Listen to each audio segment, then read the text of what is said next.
This is a quick explanation of Washington State's proposed property tax levy swap. The Washington State Supreme Court has ordered the legislature to uphold its constitutional obligation to fully fund basic education in public schools. This ruling is referred to as the McCleary decision. To comply with the court's order, the state legislature must pull together enough money to fill the education fund represented by this container.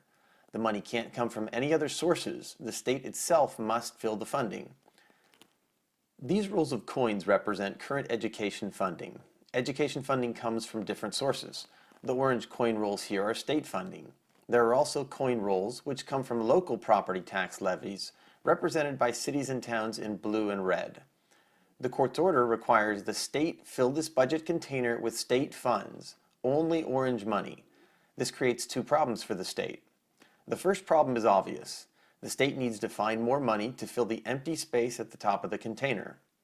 The second problem is that the state has to remove the red and blue funds from the container. The courts won't let the state take credit for cities and towns using red and blue money to pay its education bill. The levy swap is intended to fix this second problem. Cities and towns would reduce their local levy taxes in return for a larger state levy tax. Citizens statewide would effectively pay the same amount of taxes.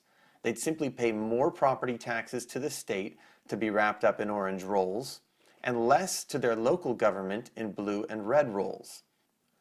The entire point of this proposal is to avoid having to create other new taxes statewide to pay for the education budget gap. These same funds, now wrapped in orange, could fill the hole left by the local funds we removed. They don't fill the entire budget, but they shrink the empty space in the overall budget without actually collecting any additional tax revenue statewide. Of course, like anything in politics, there's more to the story. Statewide property tax receipts wouldn't rise, but rates would change city by city. Towns with lower property values currently have higher property tax levy rates than cities with higher property values. So when the levies are swapped to the state level, higher value markets will end up paying more in property taxes than they had before. Lower value markets will pay less. The overall taxes will remain the same for the state, but the tax burden will shift to cities with higher property values. So the goal of the levy swap is to replace the current local levy taxes with new state taxes as a revenue-neutral statewide solution.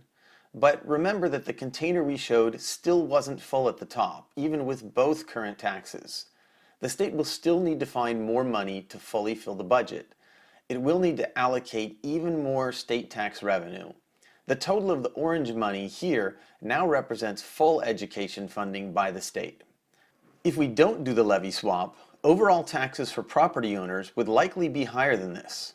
Property owners would still pay their local property tax levies. They wouldn't be reduced by the levy swap. They just wouldn't go in the container anymore. The state would have to find new tax revenue to replace the local funds and even more tax revenue to fully fill the container to the top. So the intent of the levy swap is to reduce the total statewide tax burden necessary for the state to fully fund basic education.